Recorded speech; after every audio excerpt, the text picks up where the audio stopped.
is Chicago's very own WGN News at 9. Tonight, jurors reach a swift verdict in the brutal murders of 3 young boys over 45 years ago. Kenneth Hanson has been convicted for a second time. Good evening, everyone. I'm Jackie Bang in for Allison Payne. And I'm Steve Sanders. Here's what's new at 9. A jury once again finds Kenneth Hanson guilty of killing 3 boys back in 1955. They deliberated for less than 3 hours before reaching the guilty verdict. WGN's Mary Hughes at the update desk. Mary, I'm sure relatives of these young boys are relieved the trial's over. Definitely, Steve. Family members of 2 of the victims showed up at the courthouse just in time to hear the verdict today. They say they're glad it's over, that they could not go through yet another trial.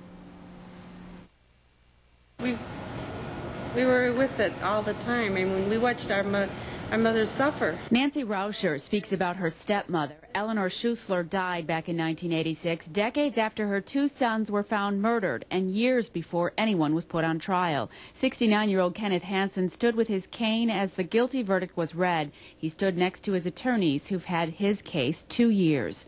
We put on the best case that we knew how. We thought we had a strong case.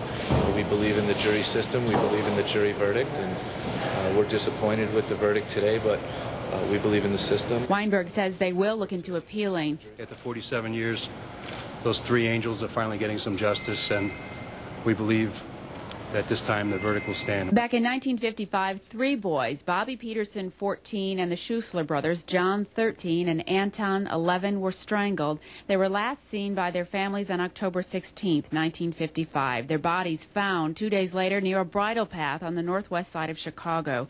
Prosecutors in court said Hanson noticed the 3 hitchhiking at Lawrence and Milwaukee Avenues and picked them up because he wanted to have sex with the young boys.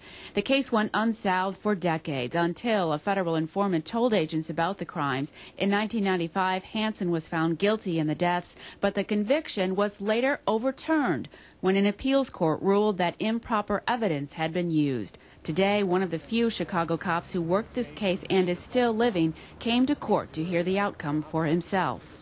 You speak about it like it was just yesterday. Yeah, because everything is on my mind. Father of the Schussler boys died about 1 month after the murders. Their mother remarried. Her stepson says she never stopped grieving over John and Anton. 24 people said the same thing, twice. They said that he was guilty and he got what he deserved. Kenneth Hanson is scheduled to be sentenced October 1st. After his last conviction back in 1995, he got 200 years. Mary Hughes, thank you very much. It is considered the largest cocaine seizure in Chicago and possibly Illinois.